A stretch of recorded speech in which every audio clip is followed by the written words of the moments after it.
a todos. É uma grande honra, uma satisfação estar aqui para poder participar da continuidade nesse programa de sensibilização, conduzido aqui pela Jude, juntamente com a CEVID, visando aí o atendimento de alguns profissionais do direito que estão, né, atendendo a questão do direito de família e também a violência contra a mulher. Deste programa de sensibilização, nós já tivemos vários módulos anteriores e a mim ficou a incumbência de fazer essa integração entre a parte da violência contra a mulher e o direito de família, principalmente para os profissionais que atuam nessa área em especial. Meu nome é Marcos Antônio da Cunha Araújo, sou vice-coordenador da CEVID, juntamente com a desembargadora Ana e todos os demais membros, e atuo neste momento na primeira vara criminal de Almirante Tamandaré, no que toca à violência contra a mulher principalmente, nossa maior demanda. Portanto, o objetivo hoje é fazermos aqui uma breve contextualização, uma revisão breve de alguns conceitos da Lei Maria da Penha e como isso afeta, né, ou interfere diretamente no direito de família, né? Esse link que existe entre essas duas esferas, porque é indiscutível que geralmente o problema que ocorre na vara criminal acaba refletindo também na vara de família e como nós podemos compatibilizar isso, né? Para a gente chegar nesse ponto, eu vou fazer algumas referências breves sobre a Lei Maria da Penha, então a nossa Lei 11.340 de 2006, sei que outros modos já trataram disso, então vou tentar ser o mais breve possível. A Lei Maria da Penha traz como finalidade primária, né, principal, coibir, prevenir, punir e principalmente erradicar toda forma de violência doméstica e familiar contra a mulher. Então já começa com o conceito trazido pela Lei Maria da Penha, essa questão da violência dentro da família, né? Ela amplia também para dentro da casa, né, a violência doméstica, e tem como vítima necessariamente a figura do ser humano mulher. Declara que toda mulher, independente de classe, raça, etnia, orientação sexual, renda, cultura, goza de direitos fundamentais inerentes à pessoa humana. É difícil ter que falar isso, mas infelizmente algumas vezes nós temos que dizer o óbvio: mulher também é um ser humano e também goza de todos os direitos fundamentais, apesar de algumas cartas ao longo da história dizerem que os direitos eram do homem. Nós precisamos de algumas convenções internacionais para reafirmar que mulher também goza de direitos fundamentais, então não é redundante, é necessário fazê-lo. O exercício efetivo dos direitos à vida, segurança, alimentação, educação, cultura, esporte, lazer, respeito, convivência familiar e comunitária estão incluídos entre esses direitos. Esse é o mote, essa é a finalidade, né, desta lei para garantir que essas mulheres, todas as mulheres, sejam tratadas em igualdade em relação ao homem. Tenho certeza que isso já foi bem tratado pelos demais, é só para a gente fazer uma revisãozinha. E a Lei 11.340, no artigo 3º, traz algumas responsabilidades. Quem é responsável por assegurar esses direitos? E o primeiro responsável é o poder público, que tem a atuar aqui na política pública para resguardar a mulher de toda negligência, discriminação, exploração, violência, crueldade e opressão. Então, para assegurar direitos humanos, eu preciso de uma atuação do poder público. E quando nós falamos que mulher goza de direitos humanos, nós abrimos aqui uma porta, né? Nós abrimos aqui um instrumento que é a política pública. E uma das políticas públicas que é competência da CEVID é a política pública judiciária no atendimento da mulher. Portanto, esta é a nossa preocupação, de que isto fique muito claro, que não se está aqui a dar todo o direito à mulher, mas sim garantir direitos à igualdade de gênero da mulher, como uma política pública judiciária que reconhece a desigualdade de poder dentro dessa sociedade e que tem que trabalhar focado nisto. O segundo responsável, né, o segundo e terceiro, seria a família e a sociedade. Então, observe que a própria lei coloca que a família também tem responsabilidade de resguardar e proteger essa mulher da violência. Nós, como membros da família, e nós, como membros da sociedade. Garantir condições para o exercício dessas mulheres. Especificamente em relação ao poder público, é importante este ponto, e eu cito aqui um enunciado do FONAVID, que é o Fórum Nacional de Juízes da Violência contra a Mulher, violência doméstica, né, que as normas de tutela de direitos humanos da vítima, do sexo feminino, né, gênero feminino, previstas na Lei Maria da Penha, não se restringem aos juizados de violência doméstica e familiar contra a mulher. Então, aqui nós começamos a primeira abordagem já tocando na questão das varas de família, de um direito de família de um modo geral. Há, quase que inconscientemente, a ideia de que toda vez que falamos de violência contra a mulher, nós estamos restritos à esfera penal, à esfera criminal, ou, portanto, à vara criminal ou aos juizados de violência doméstica, né, que são poucos no estado do Paraná, e a grande maioria é atendido nas varas criminais, né? Então, esse entendimento, esse enunciado do FONAVID vem justamente esclarecer.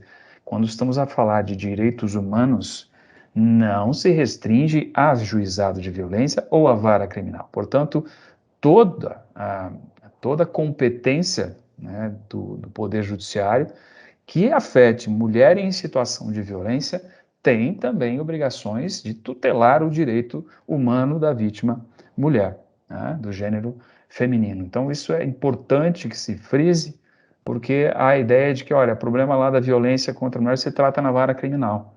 E eu faço atendimento como se fosse uma vítima comum perante a vara de família, perante a vara civil, né?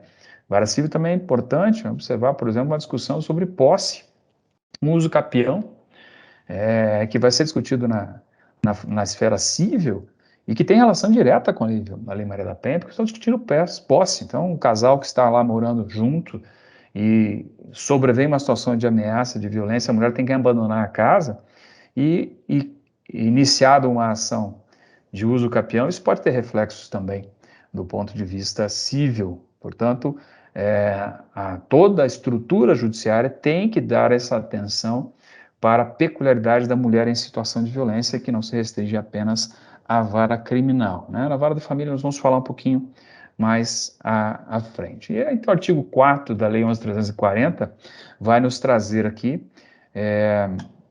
a questão do fim, a finalidade a que se destina a esta legislação, tá? Então, a lei estabelece que é uma norma de tutela dos vulneráveis, voltada para garantir a proteção e isonomia entre os integrantes das unidades familiares afetivas, ante a histórica e notória violência sofrida pelas mulheres decorrente de um caráter patriarcal da sociedade brasileira, né? Não é novidade nós vermos a referência sobre essa característica patriarcal da história do nosso país, que remete inclusive às nossas legislações recentes, essa subordinação econômica, social da mulher em relação ao pai, né? Uma mulher dependente econômica do pai, depois do marido, e de tantas outras referências masculinas, e até mesmo em relação aos filhos, que tem sido muito comum, dos filhos que agora não deixam mais suas famílias e permanecem, né, vinculados à família de origem por muito tempo. Isso tem relação também com esse estereótipo de inferioridade. Então, uma mãe que tem que sustentar, às vezes, um filho com 40, 50 anos, às vezes dependente químico, tudo isso é enfrentado pela Lei Maria da Penha, que tem reflexos na vara de família, tem reflexos, então, no direito de família também. Portanto, não podemos perder de vista esse exercício de poder dentro de uma sociedade marcada pelo caráter patriarcal, em que o homem é o pater famílias e a mulher tem o seu papel restrito ao privado, dentro da casa, com papéis muito limitados, enquanto o homem, o pai, o filho, o marido, de um modo geral, tem esse papel de provedor. Isso é um conceito, né? Isso é uma afirmação social que o objetivo exatamente é quebrar. A Lei Maria da Penha traz esse objetivo, justamente de tutelar essas pessoas vulneráveis, essas mulheres que estão nessa condição de submissão. Não podemos perder de vista, então, essa finalidade da Lei Maria da Penha. Uma interpretação que também não pode deixar de ser vista é que nós estamos lidando com uma mulher em situação de violência. Isso dá a ela a condição de sujeito de direitos. E não estou lidando aqui com uma vítima. né? Quando eu uso a expressão vítima, eu despersonalizo este ente, essa pessoa, para transformá-la em um objeto, né? Então, vamos atender a vítima como se fosse um objeto que eu pudesse tirar de um determinado local e colocar em outro. Eu estou falando de uma mulher em situação de violência e isso dá caráter de temporariedade, que isso é possível de ser superado, para que a mulher já não comece a ser rotulada como um objeto inanimado e que sempre vai ser vulnerável. O que a gente quer é exatamente dar a ela condições de igualdade ao homem e que saia desta condição. Então é importante também na interpretação desta norma esta observação. Aqui nós começamos no artigo 5º da Lei Maria da Penha a ter relação diretamente com o conceito de família. A Lei Maria da Penha exige, além de que a violência seja baseada no gênero, que ela se enquadre em 3 hipóteses: que a violência contra a mulher seja baseada no gênero e tenha ocorrido na unidade doméstica. Então, tem daqui o conceito de violência doméstica. Convívio permanente, dentro do mesmo espaço físico, na mesma casa, né? Pode-se dizer assim, no mesmo domicílio, ainda que não tenha relações de parentesco. Então, é por isso que se fala que a violência, que a Lei Maria da Penha se aplica, inclusive, para aquela babá que dorme no emprego, que está lá passando dia, noite, semanas, e ela pode vir a se beneficiar das garantias da Lei Maria da Penha, mesmo não sendo aparentada, sendo empregada, funcionária daquela família, daquele espaço, né? A segunda é o âmbito da família, que é importante lembrar que o conceito de família é amplo, não restrito àquele vinculado ao casamento, né, aquele que exige um vínculo formal. Qualquer relação conjugal, em qualquer de suas naturezas, estabelece aqui laços naturais, afinidade e vontade expressa. Então, seja casamento, seja concubinato, seja união estável, seja qualquer situação que estabeleça que essas pessoas construíram uma relação subjetiva de construção de um ambiente familiar, tá? Independente do requisito formal disso. E a terceira hipótese, a relação íntima de afeto. Então, mesmo aquelas relações fugazes, rápidas, que geram consequências no âmbito da família, também permite a aplicação da Lei Maria da Penha. Então, aqueles relacionamentos muito curtos, que muitas vezes acabam até em filhos, né? Um breve namoro, um breve reficar, como se dizia antigamente, que pode gerar algum tipo de consequência. Se houver violência direta, a mulher garante a proteção da Lei Maria da Penha e pode ter efeitos também na violência no direito de família, como no caso de uma prole, né? Sobrevindo à gravidez ou coisas nesse sentido, até patrimônio que foi adquirido durante esse curto período de tempo, dívidas, e então pode ter relação também, permite aqui a Lei Maria da Penha. Importante fazermos então essa revisão.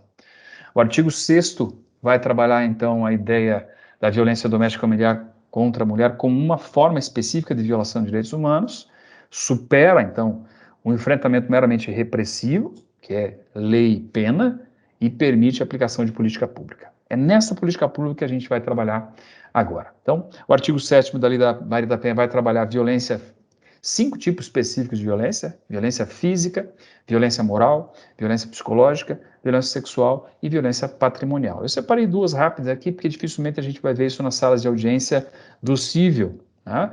Ninguém vai ver um homem batendo, agredindo, violentando fisicamente uma mulher numa sala de audiência, e também a violência sexual fica muito restrita. Mas nós temos outras violências que a gente pode e precisa estar atento, porque pode estar presente dentro do ambiente jurídico, judicial, que pode afetar aqui uma vara de família, né? Pode afetar ali uma situação de um mutirão que a gente pode enfrentar. E vamos cuidar disso agora. A primeira dela é a violência psicológica. O artigo 7º da Lei Maria da Penha vai trazer o conceito de violência psicológica, e hoje nós sabemos que, inclusive, isso hoje é crime, né? Nossa legislação recente criminalizou isso, essa conduta. Antes era só uma possibilidade de aplicação da Lei Maria da Penha sem o tipo penal. Hoje nós temos o tipo penal da violência psicológica. É entendida como qualquer conduta que cause dano emocional, diminuição da autoestima, ou que prejudique e perturbe o pleno desenvolvimento, ou que vise degradar, controlar ações, comportamentos, crenças, decisões, mediante ameaça, constrangimento, humilhação, manipulação, isolamento, vigilância constante, perseguição contumaz, insultos, chantagem, que é importante esse termo, ridicularização exploração ou limitação do direito de ir e vir, ou qualquer outro meio que lhe cause prejuízo à saúde psicológica ou à autodeterminação. Não é incomum nós vermos num ambiente judicial, principalmente nas audiências, a utilização de condutas que justamente prejudiquem essa saúde psicológica, psíquica da mulher. Então, é importante que aquele que esteja na operação do direito, seja na condução, na mediação, numa conciliação, cuide para que esse espaço judicial não seja um espaço de revitimização, que na busca de uma composição, né, que é recomendado sempre a autocomposição, que essa autocomposição não seja fonte de violência. Essa violência psicológica ela não sangra, ela não deixa sinais evidentes. E se não houver uma atenção cuidadosa do operador do direito, o mediador, o facilitador, essa violência psicológica pode se reproduzir dentro da sala da audiência. Então, é muito cuidado para que não seja utilizado chantagem, não seja utilizada a adoção de controle de ir e vir da mulher, o que ela pode e o que não pode fazer para conseguir um acordo, né? Que não haja aqui, de qualquer forma, mais violação dos direitos da mulher, quando a gente sabe, e é isso que nossa sensibilização trouxe, essa ideia de domínio, né, de força que existe entre homem e mulher. Foi por esta razão que a Lei Maria da Penha acabou com o tratamento da violência contra a mulher como um delito de menor potencial ofensivo. Não dá mais para sentar o homem de um lado da mesa e a mulher do outro lado da mesa e pedir para que eles façam um acordo de bom viver. A gente sabe que existe aqui uma força muito maior do que a simples vontade de sair da violência. Existe uma imposição, existe uma dependência econômica, às vezes afetiva, da mulher que não tem forças para reagir a isso sem a intervenção estatal. É essa política judiciária que nós precisamos estar atento quando do atendimento de uma mulher em uma sala de audiência ou num ambiente buscando a composição, buscando a conciliação. Que qualquer ato que se observe em que a mulher está sendo vulnerabilizada, está sendo humilhada, está sendo coagida ou constrangida a aceitar uma imposição, isso não é acordo, isso não é autocomposição, isso é opressão, isso é imposição da vontade de um sobre o outro, ainda que busque um acordo, mas a gente sabe que muitas vezes esse acordo não foi alcançado de livre e espontânea vontade pela mulher. Então, cuidado com essa questão da violência psicológica, porque ela é muito presente nesses discursos e a gente percebe isso na vara criminal e sabe que isso acontece porque muitas vezes a vítima relata que teve audiências recentes com o agressor, com o acusado, na vara de família e destaca, né, a forma como foi tratada, né? Ele ficava me olhando, me constrangido, eu me sentia ameaçado pelo olhar dele. Quando eu disse que queria uma coisa a mais no acordo, eu queria uma parte da moto, eu queria uma parte do carro, eu queria um pouquinho mais de dinheiro, porque eu sei que ele ganha por fora, ele não declara, e o simples olhar do cidadão já colocou aquela mulher em constrangimento. A violência patrimonial é uma outra preocupação, né? Tem uma relação direta aqui com a violência psicológica, mas é importante entender que nem sempre a vontade da mulher naquele momento ela pode ser livre. Observar que é muito comum que a mulher abandone a sua vida, né, para viver com uma pessoa em situações não tão adequadas, planejadas, e isso inicia uma vida irregular do ponto de vista patrimonial. Então, aquele típico caso muito comum na vara criminal e que vai refletir na vara de família, da mulher que iniciou o seu relacionamento morando na casinha no fundo do terreno da sogra, ao lado do cunhado, ao lado da cunhada. E ali que iniciaram a construção da casa e hoje tem um patrimônio ali ao longo do tempo onde a violência presente lhe traz uma situação extremamente desconfortável. Ela não consegue estar lá, ela não consegue vender, porque ninguém vai comprar uma casa dentro do terreno de um monte de outras pessoas, e ela fica com esse patrimônio ali embargado, do qual ela tem direito, já que foi construído durante a constância daquela relação, e acaba abrindo mão disso para se livrar da violência, para se livrar da agressão. É importante que o atendente, que o facilitador, que o conciliador tenha essa visão para entender a situação de violência em que essa mulher está vivendo. Tá? Importante, inclusive, saber, né, que um projeto de lei 4467 de 2020 fala da perda da pensão e de frutos a partir de bem nos casos de violência contra a mulher, não só de feminicídio, né, que são mais graves, mas de outros casos de violência também, quando houver condenação. Então, a recomendação que nós fazemos aqui nessa situação, antes de sentar as pessoas para iniciar uma composição, isso valendo mais para, né, esse trabalho de sensibilização dos operadores de direitos, quem vai trabalhar com essa composição, sempre cuidar de observar se, antes de sentar esse casal numa sala de audiência, numa mesa para compor, eu tenha certeza de que existe ou não medidas protetivas prévias analisadas pelo juízo especializado, seja criminal, seja pelo juizado da violência contra a mulher. Porque só a vigência de uma medida protetiva já é um sinal de alerta importante para que a gente tenha um atendimento mais atento para que aquele espaço de justiça não seja espaço de vitimização, de revitimização. E a gente tenha cuidado com os acordos forçados que possam acontecer por conta dessa violência presente, por conta dessa vulnerabilidade desta mulher que está sentada ali na nossa frente. É evidente que todos nós queremos a solução daquele litígio da melhor maneira possível, mas nem sempre a formulação, o alcance de um acordo representa a melhor justiça. Porque nestes casos eu tenho subliminarmente, atrás desse acordo, um novo processo de violência. Uma mulher que às vezes abdica dos seus direitos de forma, às vezes até voluntária, porque a gente não conseguiu dar a ela a garantia de se manifestar livremente, de conhecer os seus direitos e de não estar sendo oprimida dentro da própria sala de audiência. Uma das outras violências também é a violência moral. Então não é incomum, né, a mulher ser ofendida, ser tratada com descaso, ser referida durante a audiência como uma pessoa que é de forma muito ofensiva sobre a sua conduta pessoal. Traição, né, xingamentos de ordem sexual por conta de uma frustração aí no seu projeto de vida conjugal. Então, nós temos que coibir isso, é uma violência expressa, é um crime, e todo servidor que visualize isso acontecendo dentro da sala de audiência deve fazer a intervenção imediata, se possível, previamente, né? Isso é lógico, faz parte da formação de todo facilitador, mas se avançar, e é importante entender que nessas discussões, essa passividade, essa emoção da perda do casal, da traição, isso faz com que a conversa acabe conduzindo para isso. Evite isso, no sentido de não permitir que essas ofensas ocorram dentro do espaço do fórum, que deve ser um espaço de proteção, deve ser um espaço de garantia da integridade física e psíquica da vítima. E vale para os dois lados, né? Vale tanto para o homem quanto para a mulher. A justiça não pode ser um espaço de novas violências. Importante aqui no artigo 27 da Lei Maria da Penha, vai trazer a necessidade. Observe como expressa a lei em todos os atos processuais, cíveis e criminais.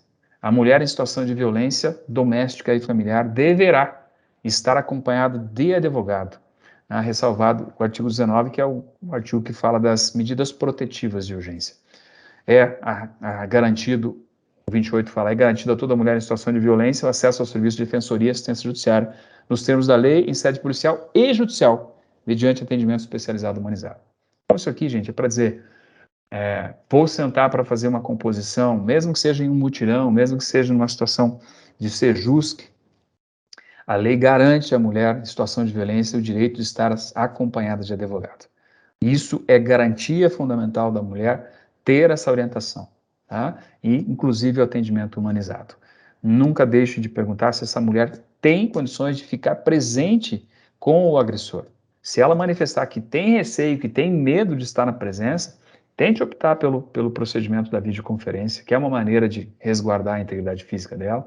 A experiência nos mostra que, em alguns casos, a violência é tão grave, é tão grande, que a mulher mal consegue se expressar durante a audiência, com muito medo, realmente, oprimida por conta da violência vivenciada. Violências que, às vezes, ocorreram até durante gravidez, de forma muito grave, e que realmente impacta nessa mulher.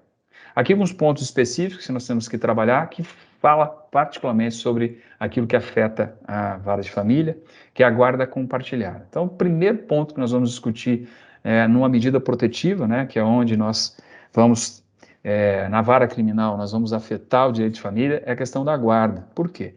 Porque uma das medidas protetivas é, inclusive, a suspensão do direito de visitas do suposto agressor. Porém, a regra é que o magistrado nunca impeça isso sem a intervenção da equipe multidisciplinar. A lei, inclusive, fala que isso deve acontecer somente após o parecer da equipe multidisciplinar. Portanto, acordos que são realizados na vara de família devem sempre observar se não existe uma regulamentação da vara criminal quanto à proteção da mulher. Porque estabelecer guarda compartilhada onde o homem não pode falar com a mulher é incompatível. Não existe guarda compartilhada onde homem e mulher sentem para debater o que é melhor para os filhos, porque esse é o objetivo da guarda compartilhada. Como fazer isso se o homem está proibido de contato com a mulher?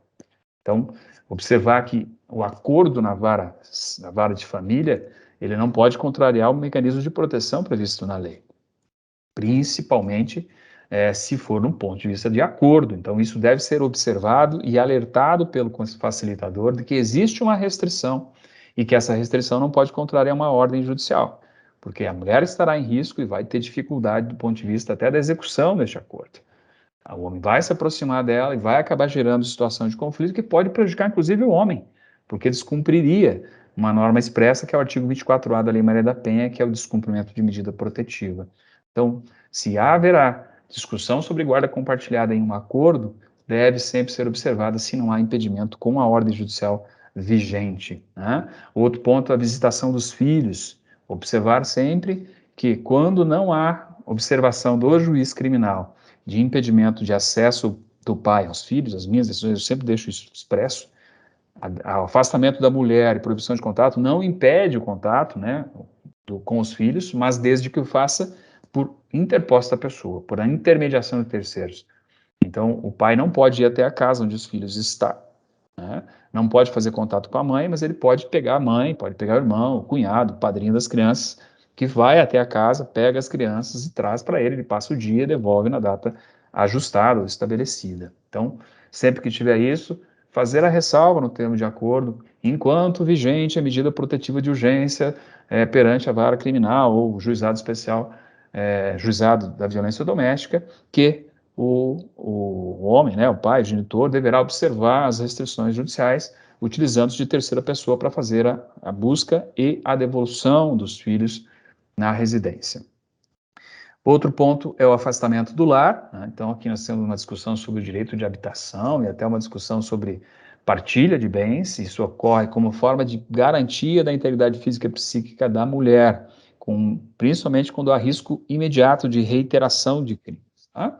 Então, neste ponto, nós temos que trabalhar com o cuidado de, se vamos discutir num acordo na vara de família essa discussão, que fique claro que tem muitas vezes um afastamento do lar na vara criminal, e isso deve ser feito à ressalva, principalmente se houver conflito com a decisão judicial que garantiu aquela mulher. Se a decisão judicial não fez essa ressalva, deve ser levado este caso ao juiz criminal, ao juiz da vara de família, para analisar qual será o procedimento, se faz contato com o juiz, se determina e homologa, mas antes de fazer a simples lavratura do termo, observa que existe essa regra vigente. Portanto, cuidado de antes de formalizar e fornecer o acordo, saber se existe uma medida protetiva vigente em relação àquele casal. E a partilha de bens, esse cuidado que a gente observou, que esse desequilíbrio de forças entre homem e mulher pode fazer com que a mulher abdique de seus bens para fugir da violência. E isso não é justiça. Nós sabemos que a mulher tem direito de abdicar, é um direito disponível, mas se o fizer, que seja feito com o devido acompanhamento de um advogado, para que observamos exatamente a garantia de um direito fundamental da mulher, que é ter orientação jurídica quando está em situação de violência. Né? Os nossos artigos 29 e 30 falam das equipes multidisciplinares, observar a importância de quando nós estamos lidando com violência, não é somente a violência à vítima diretamente, mas também aos filhos, principalmente quando envolve violências sexuais ou violências físicas, que também afetam essas crianças. Então, um homem que tem dependência química de álcool e outras drogas, também precisamos sempre levar em conta a necessidade de um atendimento multidisciplinar. Portanto, a homologação de um acordo que vai estabelecer ou não visitação àqueles filhos, havendo histórico de violência, recomenda sempre o prévio contato da equipe multidisciplinar antes da homologação ou indicação da equipe. Se não antes, posteriormente, para que isso seja avaliado pelo Ministério Público ou até mesmo pelo juízo, como forma de garantir a esta mulher que nem ela e nem seus filhos estão submetidos a novas situações de violência. E o contrário também vale, porque muitas vezes há uma restrição de visita de forma cautelar, absoluta, e a equipe multidisciplinar afirma que esta visitação é importante para os filhos. Então, também é importante que observamos o lado contrário, né, de garantir não só ao homem, mas também aos filhos o direito de ter essa vivência familiar e comunitária. Fechamos então aqui nossos contatos do CEVID atualmente, nosso e-mail, e nos colocamos à disposição para maiores esclarecimentos, desejando um ótimo trabalho a todos e agradecidos mais uma vez pela oportunidade.